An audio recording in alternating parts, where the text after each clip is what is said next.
US fighter jet that has crashed in Kuwait. This is the latest that is just coming in. While US bases are being targeted, in the latest we are learning of how a US fighter jet has crashed in Kuwait. Let's not forget how there have been casualties when it comes to US soldiers, and Donald Trump also saying that there can be escalation in the weeks to come. Sandeep, as we stay with those pictures, I want to come back to you. Those exact moments of when the US fighter jet crashed in Kuwait. US also bearing the brunt of it. Well, yes, Suresha, that looks like a twin-seat fighter jet of possibly of an F-15. It's hard to tell right now, but it looks like an F-15. The pilots seem to have ejected, and the plane has lost, control, and it's just crashing. It's just falling out of the sky like a rock. And it is hard to tell what brought that aircraft down. Was it a malfunction? Was it intercepted by a surface-to-air missile? Was it sabotage? It's not very clear, but you can just imagine that the number of aircraft that are in the theater at the moment, there's something like 300 or 400 fighter aircraft of all types. There are F-16s, there are F-15s, there are F-18s, F-22 Raptors as well. These are some of the deadliest stealth aircraft that the United States possesses. And of course, there is a whole lot of aircraft from Israel's side. They have their F-16s, their F-15s, and F-35s in the fray. So there's literally a whole menagerie of aircraft out there. It is one of the most unprecedented level of air attacks that we have seen in this region. Definitely the biggest since the 2003 US invasion of Iraq, Suresha. Oh yes, absolutely. Sandeep, do stay on. Let me also bring in my colleague Shivani Sharma on the broadcast. Shivani, because the question that is also being asked from day one, do Americans want this war? How is it going to fare on Trump's governance, Trump's decisions?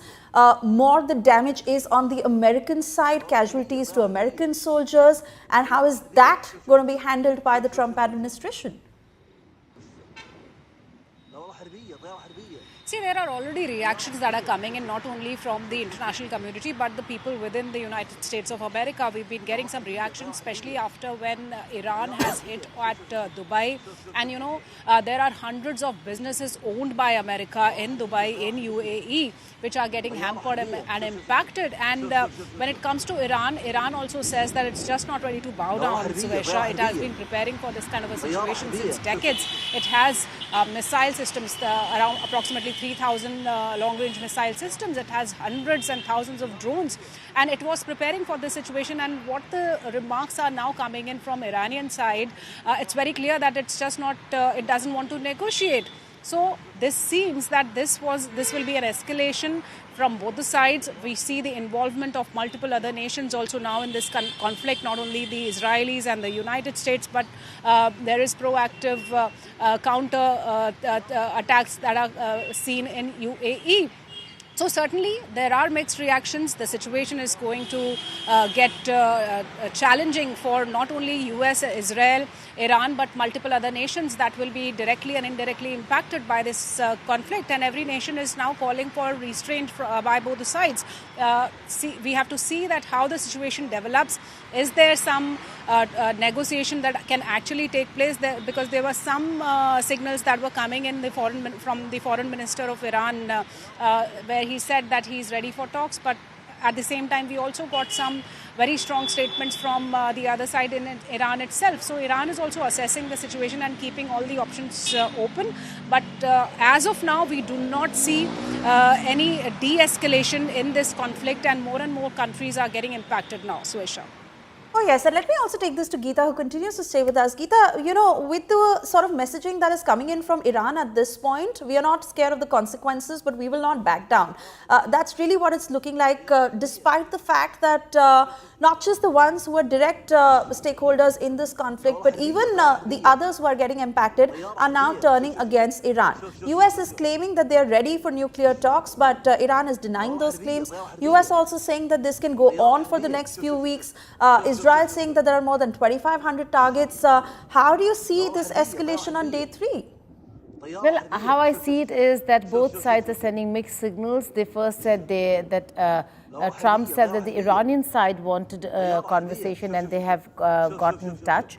The Iranians then rejected those claims, with Arakchi saying, well, you have blown up the negotiating table itself. Then the chief of the National Security Council, Ali Larijani, one of the most important people today in Tehran, has now said that he's agreed to talks with the US, mediated talks with the United States of America. We'll have to wait and see whether if the two sides finally will decide on talks and come to the talking table or not, because this, what we're seeing right now, Suesha, is unsustainable. It cannot sustain for beyond a few more days. The markets will crash, economy will come crumbling down. We're talking about a global scale, not just confined to a region or one country. The other aspect that you asked about on Iran is the fact that Iran is not backing down, and then the others are coming together against Iran, more countries joining in. This is a war where Iran has, it's a do or die situation for Iran.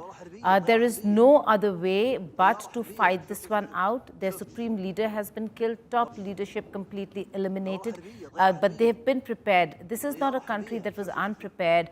They've been preparing for decades, years and decades, in ensuring that no matter what, the continuity of leadership should exist. So, which is what Arakchi in his interview told me when I said that should you go to war, should there be a war? The first target and the main target is the supreme leader. He said yes. And should that happen, we have a system in place to appoint another supreme leader, which is exactly what is happening right now. And the top leadership, again, replaced immediately. They have the first rung, second, third, fourth. It goes down 4 or 5 layers. So Iran, with its back to the wall, not giving in, not giving up, now sending messages for talks, but this is a do or die situation for Iran. It is certainly. And Geeta, we stay with those pictures. Sandeep, I want to come to you. Just take a closer look at those pictures. That jet that lost control is falling right down. A US fighter jet that crashed in Kuwait. Reasons for jet crash that are not known yet. But this is amid the Iran war, where US lost the F-15 jet. And there you see on camera, US F-15 on free fall in Kuwait. Sandeep, I want to come to you because the damage on the American side is pertinent, given the fact that the Trump administration will be answerable for all these losses. And really, for you having covered, these situations on the ground, explain to us how the US is militarily combating this. Well, Suesha, that aircraft that you see is an F-15 Strike Eagle. It is one of the most capable US aircraft. It's an all-weather, multi-role fighter aircraft. It's equal to our Sukhoi 30 MKI that the Indian Air Force uses. This aircraft is it's a fighter bomber as well. It's called the Strike Eagle because it carries a very heavy armament load. It can carry something like 10 tons of bombs, missiles, air-to-ground munitions.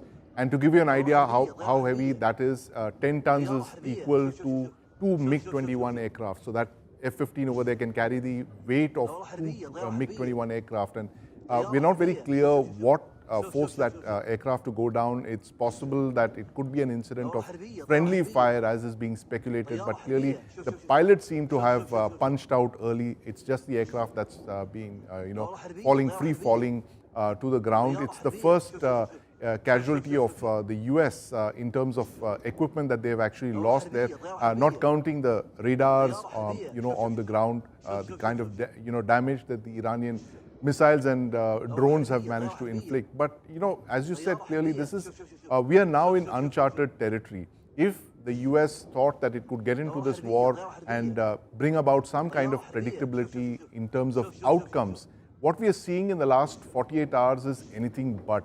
Right, this is expanding into territory. It is pulling more countries in.